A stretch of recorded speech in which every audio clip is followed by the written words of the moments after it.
اعوذ باللہ من الشیطان الرجیم بسم اللہ الرحمن الرحیم۔ السلام علیکم، حسنین سرفراز ایک بار پھر آپ کی خدمت میں حاضر ہوں اسلام اور سائنس کی ایک نئی ویڈیو کے ساتھ۔ آج ہم سورہ اخلاص کو دیکھیں گے سائنس کی روشنی میں۔ سورہ اخلاص کا بھی آغاز کل سے ہوتا ہے۔ اگین کل کی فلسفی آپ کو سمجھا چکا ہوں کہ کل کیوں ضروری ہے۔ اس کے لٹرل معنی تو رسول اللہ کو کہے گئے کہ کہہ دیجئے، لیکن اس کے پیچھے جو فلسفہ ہے وہ یہی ہے کہ فلسفی یہ کہتی ہے کہ آپ کو اگر اپنے آپ کو کسی کو سبمٹ کرنا ہے تو پہلے کہنا ضروری ہے، اور کہنے سے انسان جب اس کی بات دل میں ہو اور وہ زبان پہ آتی ہے تو اس کی اصلاح کا وقت شروع ہو جاتا ہے۔ تو اخلاص جو ہے، اس کو اخلاص کیوں کہتے ہیں کہ یہ خالصتاً اللہ تعالیٰ کی توحید کا ذکر کرتی ہے۔ کفار جو تھے نا، وہ اللہ تعالیٰ کو مانتے تھے لیکن ساتھ ساتھ اپنے الہ بھی بنائے ہوئے تھے، ساتھ ساتھ اپنے بھی بت رکھے ہوئے تھے، اور صحیح معنوں میں جو توحید کا پیغام ہے وہ رسول اللہ نے وہاں اجاگر کیا، اور آپ نے کہا قل هو اللہ احد اللہ الصمد لم یلد ولم یولد ولم یکن لہ کفوا احد۔ احد کا کیا مطلب ہے؟ کچھ لوگ کہتے ہیں احد کا مطلب ایک یا واحد، نہیں، اس کا جو لٹرل میننگ ہے وہ ہے یکتا۔ یکتا کا مطلب ہوتا ہے یونیک، اللہ جیسا کوئی نہیں ہے۔ کفار کہتے تھے رسول اللہ کو کہ آپ کا ٹھیک ہے، آپ اپنا جو خدا ہے اس کو بھی ہم مانتے ہیں لیکن آپ ہمارے خدا کو بھی مانیں۔ تو اللہ نے کہا نہیں، یہ توحید نہیں ہو سکتی۔ قل هو اللہ احد، صرف اللہ کو ماننا ہے، وہ یکتا ہے، اس جیسا کوئی نہیں ہے، وہ یونیک ہے۔ اس کا شان نزول میں آپ کو بتا رہا ہوں کہ کیوں یہ نازل ہوئی، کہ لوگوں نے اپنی اپنی توحید کی ڈیفینیشن بنائی ہوئی تھی۔ کچھ حضرت ابراہیم کو فالو کرتے تھے تو ساتھ میں 300 خداؤں کو اور فالو کرتے تھے۔ ہر قبیلے کا اپنا بت ہوتا تھا، وہ جب قبیلہ نکلتا تھا تو وہاں سے بت نکلتے تھے۔ اچھا، مجھے ایک اور اچھی بات یاد آ گئی۔ فتح مکہ پر رسول اللہ صلی اللہ علیہ وسلم نے جب مکہ کے اندر خانہ کعبہ میں بت توڑے تھے تو وہ کہتے ہیں کہ بت تقریباً 360 تھے۔ آپ کو پتہ ہے یہ 360 کا فگر کیوں تھا؟ جو ہمارے سامنے سرکل ہے نا، اس کے کتنی ڈگریز ہوتی ہیں؟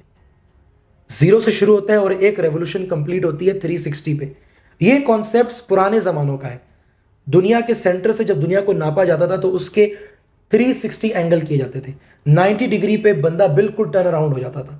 تو 360 کی بنیاد پر اس زمانے سے، کیونکہ کفر تو بہت پرانا ہے اور سائنسز بھی بہت پرانی ہیں، یونانیوں کے دور کا ہے، اس سے بھی بہت پرانا ہے، تو وہاں سے کہیں سے یہ کانسیپٹ ٹریول ہوتا ہوتا آیا تھا، اور ہر ایک اینگل پہ ایک خدا کو انہوں نے، ایک بت کو رکھا ہوا تھا۔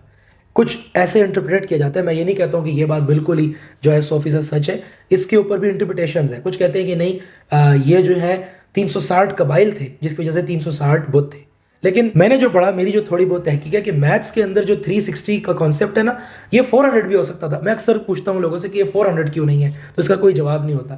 اگر آپ کے پاس کا کوئی جواب ہے تو بتائیں۔ اس کا ایک ہی جواب ہے کہ انہوں نے جب اس زمانے میں میتھس کے حساب سے دنیا کو 1 ڈگریز میں جو ہے توڑا تو 360 کے بعد 1 ریولوشن کمپلیٹ ہوتی تھی، تو انہوں نے کہا کہ ہم جس بھی ڈائریکشن میں جائیں گے نا، تو 360 ڈائریکشنز ہیں، ہر ڈائریکشن میں ہمارے پاس ایک خدا ہونا چاہیے۔ تو کہیں نہ کہیں انہوں نے خانہ کعبہ کے اندر اسی طرح سے 360 بت رکھے ہوئے تھے۔ خیر، بیک ٹو دا ٹاپک۔ شان نزول آپ کو سمجھ آ گیا کہ یہ ایگزیکٹلی توحید جسے کہتے ہیں، آئی ایم سوری ٹو سے دس ورڈ، ننگی توحید کے لیے آئی تھی، کہ یکتا ہی بات کریں گے۔ یہ بات نہیں ہوگی کہ ڈھکے چھپے الفاظ میں کہ ہاں جی اللہ کو بھی مان لو باقیوں کو بھی مان لو، نہیں، ایک یکتا ہے، یونیک ہے، اس جیسا کوئی نہیں ہو سکتا۔ اس کے سامنے کسی اور بت کو خدا کہنا اس کا شرک ہے، اور وہ اس کے لیول کا ہی نہیں ہے۔ تو آئیں اس کی قرأت اور ترجمے پہ جاتے ہیں اور اس کے بعد اس کی تفسیر پہ آتے ہیں۔ قل هو اللہ احد، کہہ دو کہ اللہ یکتا ہے، اللہ الصمد، اللہ بے نیاز ہے، لم یلد ولم یولد، نہ اس کی کوئی اولاد ہے اور نہ وہ کسی کی اولاد، ولم یکن لہ کفوا احد، اور نہیں ہے اس کا ہمسر کوئی۔ اب بات پہ آتے ہیں کہ کل کی فلسفی آپ کو بتا دی، اس کی تفسیر بھی بتا دی، احد کا مطلب بھی بتا دیا کہ یونیک۔ اب بات آگے آتی ہے اللہ الصمد۔ صمد کا مطلب ہوتا ہے پشت پہ، پشت پناہی کرنے والا۔ اللہ کہہ رہے تم جتنی بھی سائنس ٹٹول لو، تم جتنی بھی کتابیں اٹھا لو، تم جو بھی کر لو، جتنی سرکشی کر لو، جتنا سر پیر مار لو، ہر چیز کی بنیاد میں اللہ ہی ہوگا، ہر چیز کی پشت پہ اللہ کھڑا ہوگا۔ تو اس سے سوال یہ ثابت ہوتا ہے کہ اگلی جو آیت ہے اللہ الصمد کے بعد کیا ہے؟ لم یلد ولم یولد، نہ وہ کسی کی اولاد ہے اور نہ اس کی کوئی اولاد ہے۔ تو اس پہ اکثر انگریز کہتے ہیں کہ ایسا کیسے ہو سکتا ہے، اللہ تعالیٰ نے اگر ہمیں بنایا تو اللہ کو کس نے بنایا؟ یہ سوال تمام مسلمانوں کے لیے بھی ہے۔ یقین مانیں اگر آپ اس پوائنٹ کو سمجھ گئے نا آج میری بات کو، تو آپ کا ایک بہت بڑا وسوسہ ختم ہو جائے گا، کیونکہ میرا یہ بہت بڑا وسوسہ تھا ایک وقت میں، مجھ پہ ایک وقت گزرا کہ میں بھی یہ سوچتا تھا کہ اللہ تعالیٰ کو کس نے پیدا کیا ہے، کیونکہ یہ بات سائنسی لحاظ سے دماغ سے سمجھ نہیں آتی۔ اگر آپ بھی چاہیں تھوڑی دیر کے لیے اس ویڈیو کو پاز کر کے سوچیں، مجھے پتہ ہے آپ نہیں پہنچ پائیں گے۔ آئیں سائنسی اعتبار سے، آج ہمیں سائنس ایک پیرامیٹر دیتی ہے کہ ہم سائنسی اعتبار سے اس بات کو پروف کریں کہ اللہ کو کس نے پیدا کیا ہے۔ اللہ کہہ رہے ہیں نا اللہ الصمد، صمد کا مطلب ہے کہ ہر چیز کی پشت پہ میں ہوں۔ اگر ہر چیز کی پشت پہ اللہ ہے تو اللہ کی پشت پہ کون ہے؟ یہ ہم سے ایتھیسٹ پوچھتے ہیں، یہ ہم سے کفار پوچھتے ہیں، یہ ہم سے وہ تمام لوگ پوچھتے ہیں جو سائنس تو پڑھتے ہیں اور پھر وسوسوں کا شکار ہو جاتے ہیں۔ میں میتھمیٹیکلی پروف کرتا ہوں کہ اللہ تعالیٰ کو کسی نے پیدا نہیں کیا۔ آئیں میتھس میں ہم یہ کہتے ہیں کہ کوئی بھی، یا فزکس سے بات شروع کرتے ہیں، ہم کہتے ہیں کہ جب کسی چیز دنیا میں ہو رہی ہے، کوئی چیز، کوئی بھی کاز ہو رہا ہے اس کا افیکٹ ہوگا، کوئی بھی افیکٹ پڑ رہا ہے اس کے پیچھے کوئی کاز ہوگا، لیکن یہ بات کہیں نہ کہیں سے شروع ہوتی ہے۔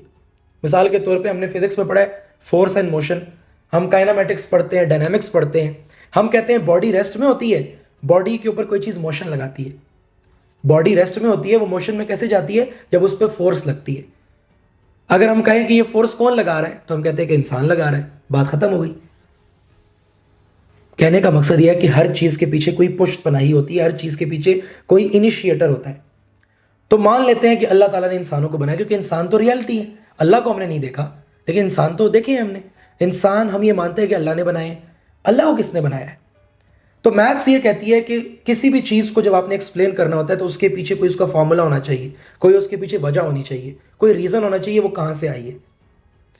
ایک پل کے لیے مان لیں کہ اللہ تعالیٰ کے پیچھے بھی کوئی ہے، تو بتائیں کہ وہ جو اللہ کے پیچھے کوئی ہے اس کو کس نے بنایا ہے؟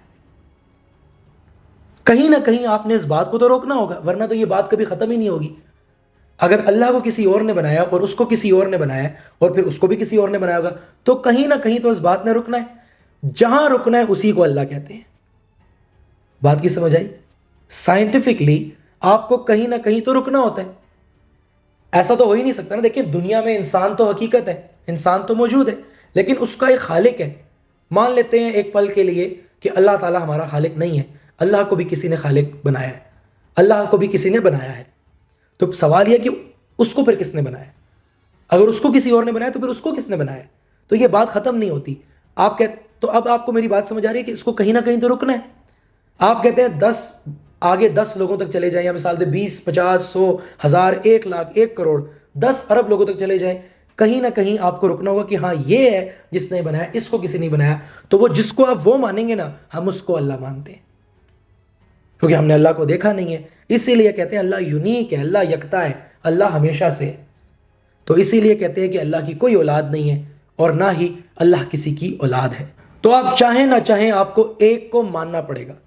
تو آپ سمجھیں کہ اب آپ کے ذہن میں کبھی بھی یہ شیطانی وسوسہ آئے کہ اللہ کو کس نے بنایا ہے، تو سائنٹیفکلی، میتھمیٹیکلی، تھرو فزکس آپ یہ پروف کر سکتے ہیں، تھرو میتھس کے ان رولز کے، کہ ہر چیز کسی نہ کسی چیز سے انیشیٹ ہوتی ہے، اور ایسا ہو ہی نہیں سکتا۔ میتھس کو میں پرفیکٹ لینگویج کہتا ہوں یونیورس کی، کیونکہ میتھس ہی صحیح طرح ثابت کرتی ہے اگر کسی چیز کو 0 بنانا ہے، 2 کو 0 بنانا ہے، 5 کو 0 بنانا ہے، تو اس کا ایڈیٹیو انورس لگانا ہوگا۔ 5 - 5 ہوگا تو 0 بنے گا۔ تو بیلنس آؤٹ کرنے کے لیے کوئی چیز ہونی چاہیے، تبھی سمجھ آئے گی۔ تو وہ بیلنس آؤٹ جو کر رہا ہے اس کائنات کو، وہ اللہ تعالیٰ ہے۔ تو ایک کو تو ماننا پڑے گا، سائنٹیفکلی مانے یا آپ ریویلڈ نالجز کے تھرو مانے، آپ کو ماننا پڑے گا۔ اسی ایک کو ہم اللہ کہتے ہیں۔ اور آخری آیت، وَلَمْ يَكُنْ لَهُ كُفُوًا أَحَدٌ، اور اللہ کا کوئی ہمسر نہیں، یعنی کہ اللہ جیسا کوئی ہو ہی نہیں سکتا۔ کفواً احد، یہ جو کفو لفظ ہے نا، اس کے پیچھے بھی ایک سائنس ہے۔ کفو کا مطلب ہوتا ہے اللہ تعالیٰ کی ذات کو سمجھنا۔ دیکھیں پرانے زمانوں کے لوگوں نے کیا دھوکہ کھایا، ان کو جب اللہ سمجھ نہ آیا تو انہوں نے بت بنا لیے، انہوں نے کہا یار یہ بت ہے، یا یہ سورج کو خدا مان لیا، یا چاند کو خدا مان لیا، یا پہاڑوں کو خدا بنا لیا، یا بت بنا لیے۔ اس صورت کے اندر اللہ نے شروع میں کیا کہا؟ احد، یونیک ہے، یکتا ہے۔ اب یونیک کو پھر بھی تو انسان کہے گا کیسا یونیک ہے، تو اس کو ہی سمجھانے کے لیے اللہ نے آخر میں کہا کفو۔ کفو کا مطلب کیا ہوتا ہے کہ وہ تمہاری سوچ سے اوپر کا ہے، تم نہیں سمجھ سکتے اس کو. لیکن میں آپ کو سائنسی اعتبار بتاتا ہوں. فزکس کہتی ہے کہ دنیا میں دو طرح کی چیزیں ہیں، میٹر اور انرجی. کفو جو ہے نا وہ اس کانسیپٹ کو شو کرتا ہے کہ اللہ کی دو کانسیپٹس ہیں، اللہ کو سمجھنے کے دو راستے ہیں، وحدت الشہود اور وحدت الوجود. میری پرانی ایک ویڈیو ہے فزکس اور کمپیریزن اسلام کا، آپ وہ دیکھ سکتے ہیں، ڈیٹیل میں وہاں بات کی ہے میں نے. یہاں سرسری بات کروں گا کہ وحدت الشہود کیا ہے کہ شہادتوں کے ذریعے اللہ کو سمجھنا، اور وحدت الوجود کیا ہے کہ اللہ تعالیٰ کی ذات کو، اللہ کے نور کو ہی کل کائنات سمجھنا. وحدت الشہود میٹر ہے اور وحدت الوجود انرجی ہے. Energy can neither be created nor be destroyed. قل هو اللہ احد اللہ الصمد. It can only be converted from one form to the other. But the total system remains constant. Law of thermodynamics کیا کہتا ہے؟ دیکھیں اللہ تعالیٰ میٹر تو نہیں ہے. اللہ تعالیٰ شہود کے ذریعے، شہادوں کے ذریعے اس کو پہچانا جاتا ہے، لیکن اللہ تعالیٰ پہاڑ، زمین، آسمان تو نہیں ہے. اللہ وہ نور ہے. تو نور کو اگر سائنس کی روشنی میں دیکھیں تو اللہ ایک انرجی ہے. Energy can neither be created. نہ اللہ کو پیدا کیا کسی نے. وَلَمْ يَكُنْ لَهُ، کیا کہتے ہیں کہ لم یلد ولم یولد.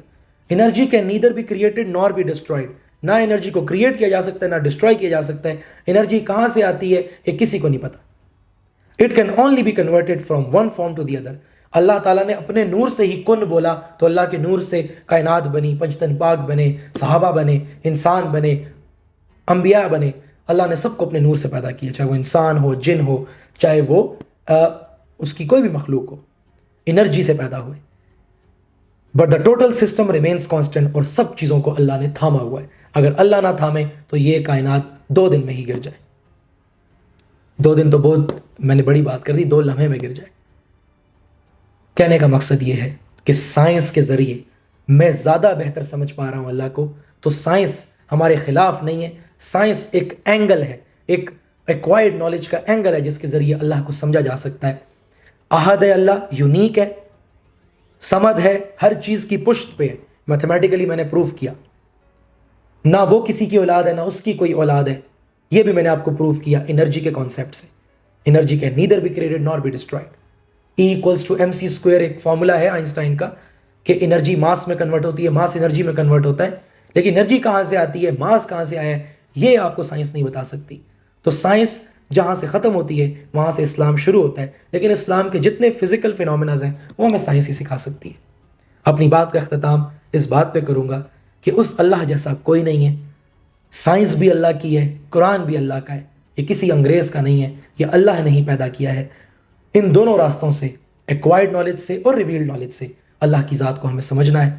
اللہ تعالیٰ اس دعا کو قبول کرے کہ ہم اللہ کو مزید سمجھ سکیں اور اپنی امت کو، اپنی مسلم امہ کو سمجھا سکیں، اور اس کے ذریعے ہم ان تمام زبانوں کو بند کر سکیں جو اول فول بکتی ہیں اللہ کے بارے میں اور قرآن کے بارے میں، اور ہم علمی طریقے سے، لاجیکلی، سائنٹیفکلی ہم اس بات کو سمجھ پائیں. السلام علیکم.